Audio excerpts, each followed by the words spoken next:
Realize Your Potential with Mike and Travis. We are here with one of the best guests you're ever going to see. He's the man. I can't wait to tell you guys a little bit about him. But not only is he the man, but it's really cool that we actually grew up together. So you guys will hear a little bit more about that. But welcome Bohn Fletcher to the show. Check us out. Welcome, my friend. Yeah. What's up, everybody? How you guys doing? Doing all right. And before we jump into everything, make sure you like, share, and subscribe to our YouTube channel and our socials. That'd be great. Yeah, just jump on in there. So let's talk a little bit about Rom. Who is he? Well, not by my standards, but by someone else's standards, he's one of the best lawyers you're ever going to find, right? If you look at, he has a record-breaking case, a top 10 case in terms of verdict compensation, 45 millones. Woo! He won a $45 million case for his client in a wrongful death case. But do you want to know why? How did he win that? Well, because he's got all these accolades. That's a lot of clams. I mean, he's got all these accolades. So here you go. Northern California super lawyer, 2016 to the present. He's best law firm, North America, U.S. News World Report, 2011 through today. Northern California Rising Star. Yeah, super lawyer. That was pre-2016. Then he graduated to, I'm just a super lawyer. But before that, he was a rising star. Lakers streaky. That's Lakers streaky. Oh, see, there you go. Top 100 trial lawyer in Northern California, 2015 to the present. 10 out of 10 rating on the AVVO. Once again, I don't know what that is, but I was looking it up. I don't know. It means he gets down. That's what it means. It means he gets busy. And then in 2017, he was in the top 1% of National Association of Distinguished Counsels. Rom, congrats, man, on all your success. And that sounds just amazing. Thank you. You guys might want to check your roster. I'm not sure if you got the right guy.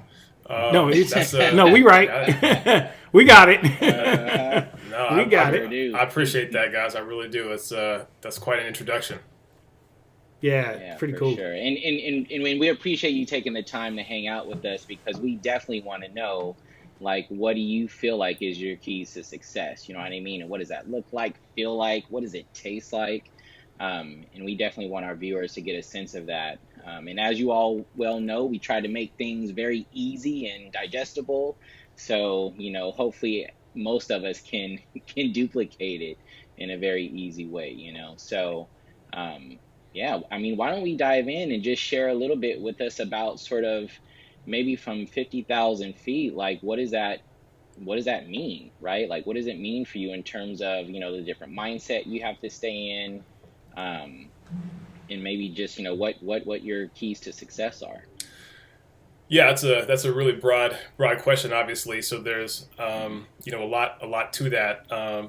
Generally speaking, I think, on the whole, when I look at it, I'm not the most talented person. I'm definitely not the smartest person.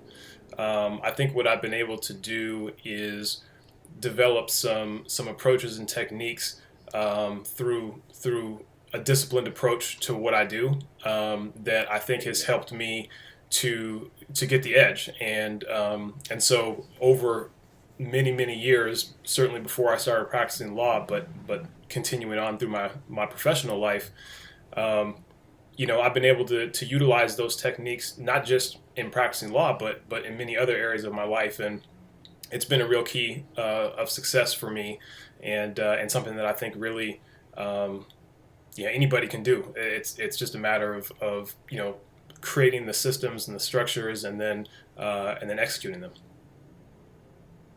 Right on. Cool. So you talked a little bit about discipline. Like, talk to us a little bit about what that means, and maybe share an example for us.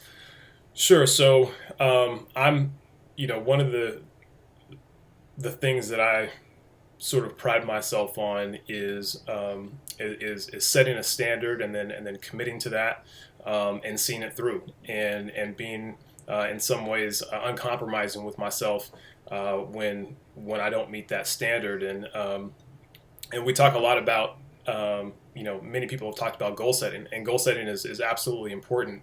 But sometimes you can meet your goal but not meet your standard. And those are kind of two different things. And so one of the things that for me, I've always tried to maintain is a very high standard, number one.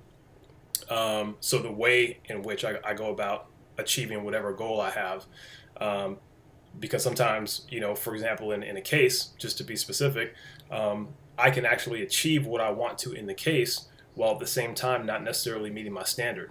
And some people are okay with just kind of, hey, well, at least I won, or at least I, got the outcome that I was looking for.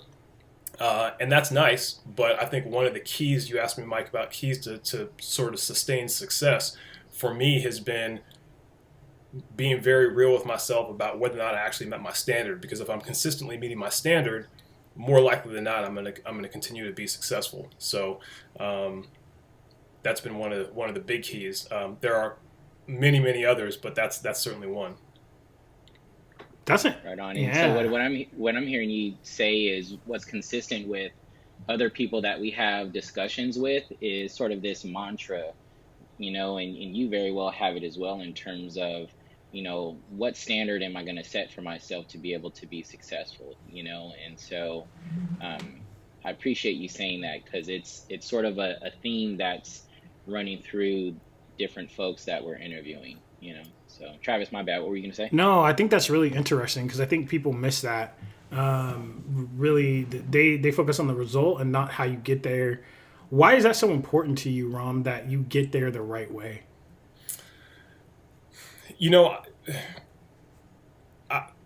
For me, it's about being able to look myself in the mirror and know that I did the absolute best that I could. And that was something that was sort of instilled in me at a very young age, is that, my parents didn't really so much care, for example, if I got good grades. They wanted to know if I was putting in the work, if I was reading all the material, if I was doing my practice, if I was committed to it and doing it in an integrous way, right? Honesty and integrity is a huge component of my upbringing and obviously how I try to live my life. So if all those things are in line and the result comes, that's what you're looking for. But even if the result doesn't come, you'll still be satisfied to a certain degree if you meet your standard. But having said that, I think one of the key things in that is that it's easy to meet a low standard, right? You have to set a very high, you have to set a very high standard, and then the key for it for me is being able to honestly say, without compromising, did I meet the standard or not? Not did I get close to it, not was it good enough for this time, but did I meet the standard? And having that sort of uncompromising disposition and mindset, to use your term, Mike, is something that has been key for me. And it hurts sometimes because I'm somebody who likes to win. And I set pretty high standards. And when I don't meet my standard, it's tough to look yourself in the mirror and be honest with yourself and recognize that you failed. It was actually a failure. Even if other good things happened along the way, that specific part of meeting the standard was a failure. Yeah. So how you've come to this success sort of, just doesn't happen by osmosis in terms of these behaviors, like they're learned, right? And so I'm wondering if you can sort of paint us a little picture around, maybe what that looked like in undergrad or maybe even graduate school, and maybe how it's playing out now to where there's sort of lessons learned that you had in undergraduate or graduate that's sort of really helping you right now with sort of this mindset that you have. Is there like anything there that sort of people can vibe with? Yeah, I mean, for me, I'll give an example of certainly it started before this, but an example in law school is pretty telling for me, I think. So when I got to law school, I already knew coming in that I was going to have to work harder than I ever worked, that it was going to be challenging. It would be harder to succeed academically in the way that I had been accustomed to. And so my first year, I applied myself in that way and came to find out that even though I met my standard as it was set at the time, I wasn't meeting my goal in terms of the outcome. So there's a situation where there was a disconnect between what my standard was and what I wanted to achieve in terms of academic success. So what I had to do, I had techniques in terms of how I would structure my time, in terms of the sacrifices I was willing to make in my social life and in other areas of my life, so that I could put the time in, but it wasn't enough. So what I started doing is I started looking at the people that were succeeding at the level that I wanted to succeed at in terms of the goal. Now, I don't know if they had the same standard that I did about how they went about getting there. That's for them, right? Right. Yeah. Yeah. But then I saw those people, and I was like, okay, from a work ethic standpoint, from a time put in standpoint, I'm going to find the people that are succeeding at the level that I want to, and I have to outwork them. I have to come up with a system that is consistent with my standard that works. And so I became that guy that was in the library all the time. They used to kind of make fun of me. Even some of the librarians and folks used to make fun of me. And then even when I was living off campus, there was a lot of social events that were going on, and I didn't go to them. And even I remember that. Yeah, I mean, you guys remember, and like we'd be like, oh, yeah, no, I was out. So and then even in terms of like reading the cases, right? And Travis, you know this from being in law school. You can do the assigned reading, and you can probably be okay getting away with not reading the dissenting opinion, because the dissenting opinion isn't what made the law. But if the assignment was to read all the pages, my standard was I'm going to read every page that's assigned. And so that meant reading the dissenting opinion, even though I really didn't have to. But what that did is that created a pattern, and I became accustomed to doing that. And that's how I learned the law, I think, in a deeper way. And so it allowed for more long-term success that has continued to help me in my career, as opposed to just, well, what am I doing to get the grade, or what am I doing to pass this test? I'm looking at the long-range game of like, how can I become the best? If I'm going to do this, how can I become the best lawyer that I can become? How can I learn the law? How can I learn this new language? Because, again, as Travis knows, the language of the law is different than just normal English, right? So I have to do those things that will train my mind, while at the same time sort of training my approach to life in terms of the kind of work that it's going to take. And so anyways, that's a very concrete example. And ultimately, I was able to both improve my grades and achieve my standard, which was gratifying. Man, that is a great example. And I hope people take away from that, like what you were really saying there, which is, even though you met your standard, you weren't meeting your goals, so you had to adjust. And there's nothing wrong with having really high standards and then saying, I have to adjust to reach my goal. I'm still not there. My standard needs to be even higher, even better. And you did that to make sure you reached your goal. So Ram, you mentioned about how, these things play out in your life. And, we've been talking about, just touched on, school, how you were able to manage that with undergrad, graduate school. Talk to us a little bit about how this mantra, this mindset, this outlook plays out in, like, being a father, being a husband, being a son, being a brother, like how does that play out? Or even, with fitness, or, because we know that you're really into sort of, keeping yourself healthy and fit. I mean, you look like you're 26. He looks like The Rock, y'all. He looks like The Rock. Okay? He looks like The Rock. Oh, man. All right? You guys are crazy. The great one. No, that's funny. You guys are too kind. Mike, I think it's a really good point. I mean, one of the things I can say about what I've learned about sort of discipline in my life, is that it's not a talent. I mean, there are certain people that I think are predisposed by their personality or maybe their upbringing or what have you. But you can have a disciplined mindset, but if you don't actually do it, you're just a person that has the ability to be disciplined. You're not actually disciplined. So discipline is something that you do, or something. It's an action. Either you choose it, or you don't choose something, or you do something, or you don't do something. So, to your question, when I set a standard for myself of the way I want to be, then I set up, approaches, whether it be, for example, you talked about fitness, right? So when I work out, I don't just go down and work out. I have a plan. I have a system. I track my progress. I write down my reps. It's systemic, right? And I have a plan each week, each month, of what I'd like to do. And so it's kind of funny because, some people would sort of call that being too rigid or being neurotic. Certainly my wife would say that. She thinks it's crazy. Like we were laughing the other day. It's like I put my keys in the same place all the time, every time. Like I just have that kind of thing because my standard is I always want to know where my stuff is, right? So I don't want to lose stuff. So my standard is do it the same way every time. But that really applies. So to me, I live honestly as though everything matters, right? So the standard that I have for how I communicate with my wife, or how I try to be as a parent, I try to come up with systems that help me be better, especially in the areas that I'm weak, right? So, for example, I'm prone to impatience. I'm working at it.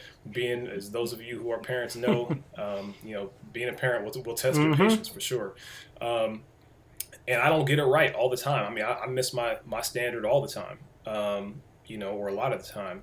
But I've come up with little things that I'll say to myself, or little mechanisms, or little approaches, or some breathing, or something, so that in those moments where I feel like this is an opportunity to show patience in regards to my parenting, I don't have to think about it. I don't let my my imperfections or my flaws, as much as I can, overwhelm my system. So those days, and you talk about working out, those days I don't feel like working out, or it's cold outside, or it's raining, and or my workout partner doesn't show up, or whatever it is.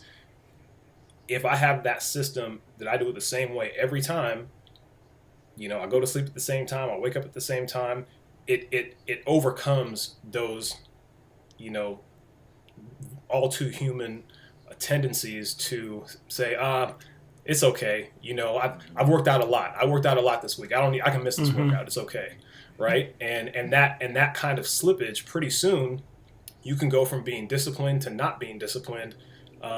Just because, as much as you want to be, you don't have a system set up. And so anyways, it does involve sacrifice. It does involve making choices and prioritizing things.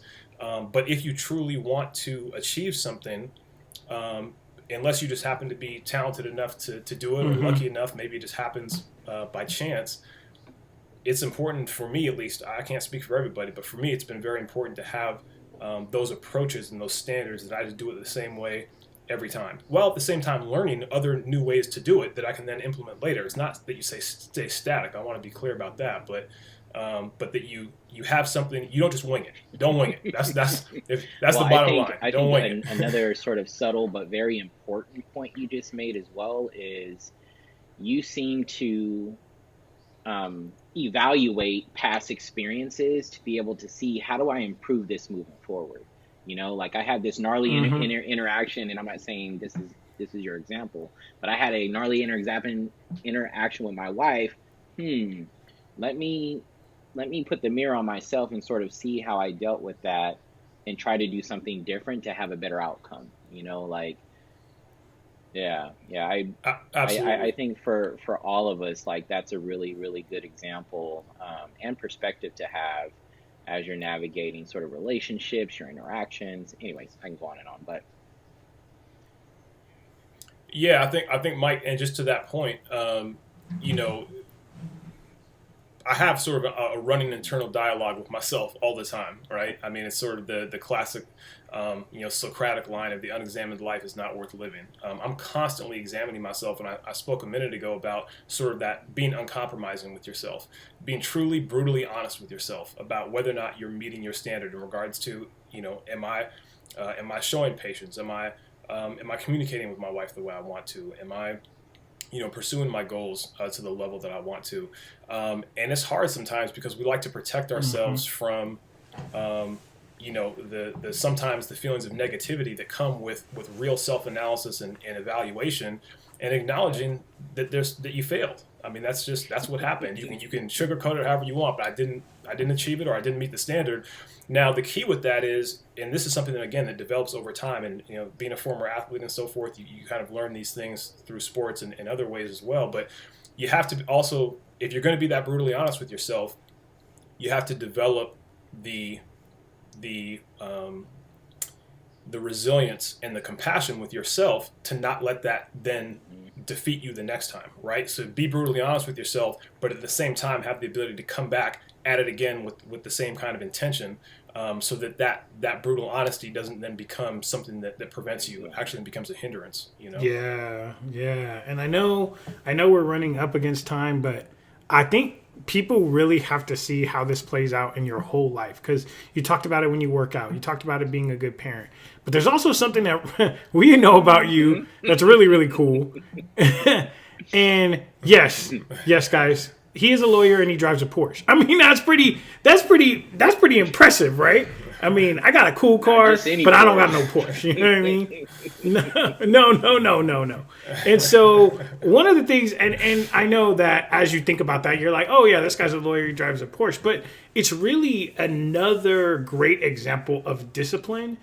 Because Ram, I would love for you to just share with our guests like where that started and how you pulled it off, because it really is a story about that ties up everything we just talked about right now. And I think it's really important that people have something that internally they work for that maybe isn't altruistic, but it's just materialistic. It's something that they really want, and it drives them to be really great. And I know your Porsche, your two Porsches, because you had one, then you got another one. You know what I mean? So two Porsches. Is it really? Well, let's be clear. I don't have two at the same time. First of all, the pocket watching has gone to a completely different level now. All right. So, I want to make sure we don't give people the wrong idea. But yeah, if you could share with them how you came about, one, your love for the car, and then two, how'd you pull it off? Because I think it's a really great story and really sums up everything you've talked about.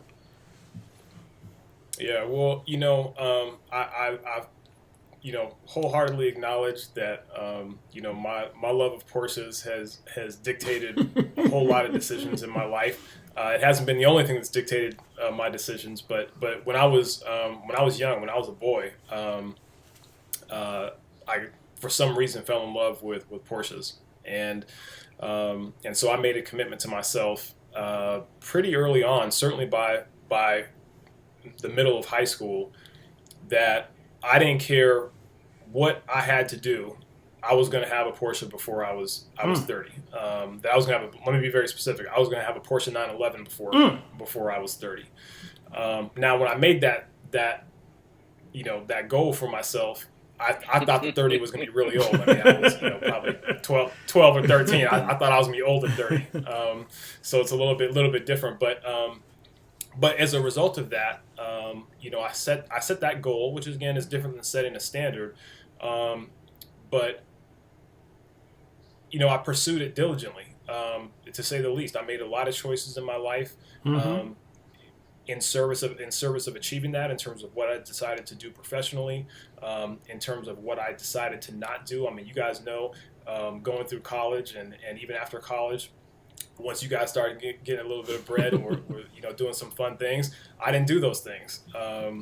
Partially because I was either in law school or trying to recover from law school, but also because I really wanted to achieve my goal, and so I was able to do that. Fortunately enough, by the time I was 27, was when I got my first one, and then I took a break and did more reasonable things, what most people would consider reasonable things, and then more recently was able to return to that. But just it certainly was something that was out there as material. But for me, I really don't care if people are into Porsches or not. It's really for me, and every time I'm in it or I see it, for me, it's really a testament. It's a physical representation of that discipline, of all the things that I did, of all the bad choices that I didn't make, of all the times that I didn't compromise when it's like, well, it's okay. I can spend some money here, or maybe make a different life choice in terms of what I was going to do professionally,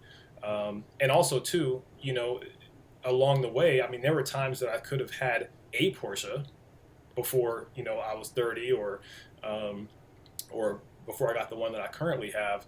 But my standard, and this is where the standard is different than the goal. My standard was it's got to be the one that I want, right? It can't just have the badge. The badge isn't it, because I want to be able to see that and say I did everything the way that I wanted to do it, and here's what it led to. So that's what I feel when I'm in it, and it's definitely not an item to show off for people. I'm not into that at all, but it does mean a lot to me. So thank you for putting that out for yeah. No, people need to know. 600 horsepower is cool. No, I'm not seeing 6, Mike. I'm not seeing 6, but I'm doing all right though. Yeah. Well, I think and I want to just thank you. I know we went a little long today, but I think the content was very valuable. I think what you shared was really huge. And even that last story is just an example of if you want something and you set your goals and your standards to a certain level, you can achieve it. And you made that a possibility. Before we go, any last little tips you want to give to someone who it's interesting because I talked to a lot of people about this. Like, they struggle with discipline. It's probably one of the hardest things that they do. They know what they should do, but it's the ability to actually do it. Anything you want to leave people with that they can use today to maybe execute on some of the things that they've really say they want? I think a lot has been said by many of the other people. Obviously, I know that I'm following the great Danielle Slayton, who I'm sure could talk a whole lot about discipline. And as I, thinking about this, I feel like I'm a comedian coming on after Eddie Murphy. It's like I don't have anything to add. But I think probably what she and others have said is, you can who you surround yourself with in terms of helping you be accountable. And this is, again, specifically in the vein of discipline, right? So there are going to be times where we're imperfect as humans, right? And even though we have the best intentions and have our systems set up, that we fall short, and we have that internal dialogue with ourselves and so forth. But having other people around that care about you, right? And also are willing, even if they're not uncompromising with themselves, if they're willing to be uncompromising with you, if they know that you are really somebody that wants to achieve something or wants to implement some more discipline in their life, that you have those people around you that will give you the real, and not just gas you up because you achieved something or because you have a fancy car or whatever it is on the outside. But if they know who you are on the inside and who you want to be, and they will hold you to that standard, that's an extremely valuable person. And so try to find people like that will help you along the way as you continue to grow and develop in developing your own internal discipline. Nailed it. Way to leave the guest. So like Mike said earlier, like, share, and subscribe. This was a really great episode with some nuggets. I mean, as you guys can see on the screen right now, the tips that were taken away from today are just amazing. So thank you again, Ram, for making the time, and can't wait till the pandemic's over so I can ride in your new car. You can take me on a spin, and you can show me. Yeah. We'll save. I want to ride in your car. We'll save that for the next show. Yeah. Anyways, guys, thank you for joining everybody, and we'll see you next week. All right. Thanks, Ram. All right, guys.